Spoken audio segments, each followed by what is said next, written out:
Welcome to time 24/7.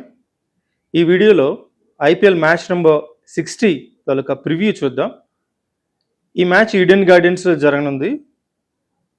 KKR and GT జట్లు తలపడనున్నాయి. Kolkata knight riders, Gujarat titans జట్టు ఈ మ్యాచ్లో తలపడుతున్నాయి. పాయింట్ల పట్టికలో చూసినట్లయితే గుజరాత్ టైటన్స్ జట్టు మంచి పొజిషన్లో ఉంది, సెకండ్ పొజిషన్లో ఉంది. ఇప్పటికే గుజరాత్ జట్టు 12 మ్యాచ్లు ఆడింది, 8 మ్యాచ్ల్లో విజయం సాధించింది, 16 పాయింట్లతో సెకండ్ పొజిషన్లో ఉంది. మంచి స్ట్రాంగ్ పొజిషన్ ఉంది గుజరాత్ టైటన్స్. వేరాజ్ కేకేఆర్ జట్టు 8th పొజిషన్లో ఉంది. ఇప్పటి వరకు 11 మ్యాచ్లు ఆడింది కోల్కతా జట్టు, 4 మ్యాచ్ల్లో గెలిచింది, 6 మ్యాచ్ల్లో ఓటమి పాలైంది, ఒక మ్యాచ్ వర్షం కారణంగా రద్దయింది. సో 8th పొజిషన్లో ఉంది కేకేఆర్ జట్టు.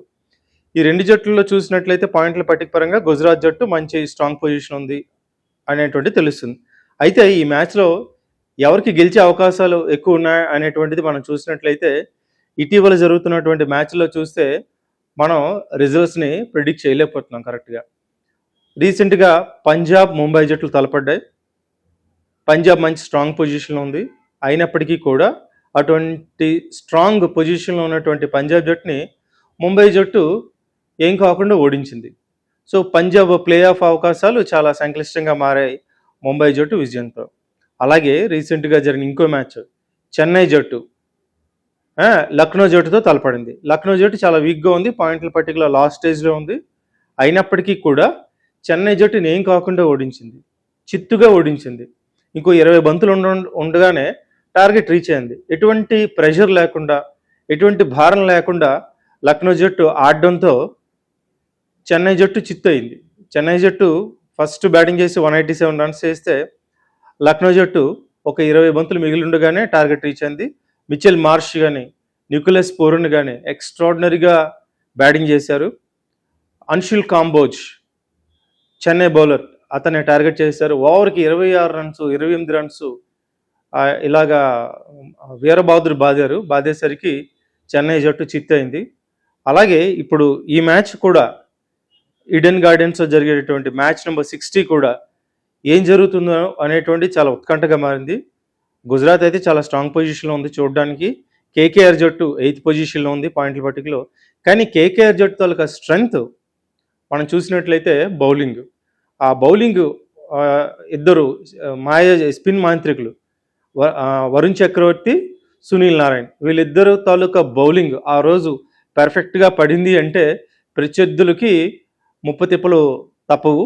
అలాగే మంచి ఒక 4 విజయాలు వీళ్ళు సాధించారు ఇప్పటివరకు ఆడిన మ్యాచ్ల్లో. ఆ 4 విజయాల్లో కూడా వీళ్ళిద్దరు బౌలింగ్ ప్రతిభలో గెలిచింది. అలాగే కార్తిక్ త్యాగి, వైభవ్ అరోరా వీళ్ళందరూ కూడా బౌలింగ్ విభాగంలో చాలా పటిష్టంగా ఉన్నారు. లాస్ట్ మ్యాచ్లో వరుణ్ చక్రవర్తి లేకపోవడంతో మ్యాచ్ ఆర్సీబీతో జరిగిన మ్యాచ్లో కేకేఆర్ జట్టు ఓటమి పాలైంది దారుణంగా. ఈ మ్యాచ్కి ఈడెన్ గార్డెన్స్లో సొంత ప్రేక్షకుల మధ్య జరిగేటువంటి మ్యాచ్లో వరుణ్ చక్రవర్తి ఖచ్చితంగా గాయం నుంచి కోలుకొని జట్టులోకి ప్రవేశిస్తాడనేటువంటి విషయం మనకి తెలుస్తుంది. సో ఒకవేళ వరుణ్ చక్రవర్తి వచ్చాడు అనుకున్నట్టయితే సునీల్ నారాయణ్, వరుణ్ చక్రవర్తి వీళ్ళిద్దరు కాంబినేషను మిడిల్ ఆర్డర్లో ప్రత్యర్థులకి దడ పుట్టించడం అనేది ఖాయం ఖచ్చితంగా. ఇక కేకేఆర్ బ్యాటింగ్ ఆర్డర్ చూసినట్టయితే రఘువంశీ చాలా కన్సిస్టెంట్గా ఆడుతున్నాడు. హాఫ్ సెంచరీస్, ఒక 4 హాఫ్ సెంచరీస్ ఉన్నాయి. ఓవరాల్గా ఈ సీజన్లో 300 రన్స్ కూడా చేశాడు. ఇక రింకు సింగ్ ఒంటి చేతితో మ్యాచ్లు గెలిపించాడు 1-2 మ్యాచ్లు ఇటీవల కాలంలోనే. రహానే, ఫిన్ ఎలెన్ వీళ్ళందరూ కూడా కాస్త స్ట్రాంగ్గా ఉన్నారు. ఆ రోజు మ్యాచ్ జరిగిన రోజు పరిస్థితులు ఎవరికి అనుకూలంగా ఉంటాయో వాళ్ళదే ఖచ్చితంగా విజయం అని చెప్పొచ్చు. రీసెంట్గా జరుగుతున్న మ్యాచ్లో చూసినట్లయితే ఎంత స్ట్రాంగ్గా ఉన్న జట్లైనా సరే పాయింట్ల పట్టికలో దిగున ఉన్నటువంటి జట్ల చేతిలో ఓటమి పాలవుతున్నాయి. ఈ మ్యాచ్లో కూడా అదే జరిగే అవకాశం ఉందని కూడా మనం ఊహించవచ్చు. ఇంకో విషయం చూసినట్లయితే గుజరాత్ టీం కూడా చాలా అంటే చాలా స్ట్రాంగ్గా ఉంది. బ్యాటింగ్ అండ్ బౌలింగ్ రెండు విభాగాల్లో కూడా చాలా స్ట్రాంగ్గా ఉంది. సాయి సుదర్శన్ మంచి హాఫ్ సెంచరీలో 4 హాఫ్ సెంచరీలు చేసి మంచి ఫామ్లో ఉన్నాడు. జోస్ బట్లర్, అలాగే గిల్, వాషింగ్టన్ సుందర్ కూడా ఫామ్లోకి వచ్చాడు. వీళ్ళందరూ బ్యాటింగ్ ఆటలు బాగానే ఉన్నారు. ఇక బౌలింగ్ విభాగం అయితే ఇక తిరగలేదు. సిరాజ్, రబాడా గత 6-7 మ్యాచ్లుగా వీళ్ళిద్దరే పవర్ ప్లేని కంప్లీట్గా ఫినిష్ చేస్తున్నారు. సిరాజ్ లైన్గా ఒక ఆల్టర్నేటివ్గా ఒక 3 ఓవర్లు వేస్తే రబాడా కూడా ఆల్టర్నేటివ్గా ఒక 3 ఓవర్లు పవర్ ప్లే వీళ్ళిద్దరే ముగిస్తున్నారు. పవర్ ప్లేలోనే ప్రత్యర్థుల్ని దడపుట్టిస్తున్నారు, వికెట్లు కూడా తీస్తున్నారు. వేరే పవర్ ప్లే అయిన తర్వాత ప్రసిద్ధ్ కృష్ణ, జాషన్ హోల్డర్ అండ్ రషీద్ ఖాన్ వీళ్ళ ముగ్గురు కూడా చాలా ఎక్స్ట్రాడినరీగా బౌలింగ్ చేస్తున్నారు. లాస్ట్ మ్యాచ్ చూసినట్లయితే రబాడా ఒక 3 వికెట్లు, జాసన్ హోల్డర్ 3 వికెట్లు తీసుకున్నాడు. ప్రత్యర్థుల్ని ముప్పుతిప్పలు పెడుతున్నారు. ఎటువంటి జట్టునైనా సరే గడగడలాడించేటువంటి బౌలింగ్ సామర్థ్యం గుజరాత్ టైటాన్కి సొంతం. రషీద్ ఖాన్ తాలూకా బౌలింగ్ అయితే ఇటీవల కాలంలో ఇంకా ఎక్స్ట్రా, బిగినింగ్లో కొద్దిగా అటు ఇటుగా ఉన్న మాత్రం ఇటీవల కాలంలో మంచి బౌలింగ్ పడుతుంది రషీద్ ఖాన్కి. సో మంచి వికెట్లు తీస్తున్నాడు. రీసెంట్గా ఒక 4 వికెట్లు కూడా తీసాడు ఒక మ్యాచ్లో. సో మంచి బ్యాలెన్స్డ్గా ఉంది గుజరాత్ జట్టు.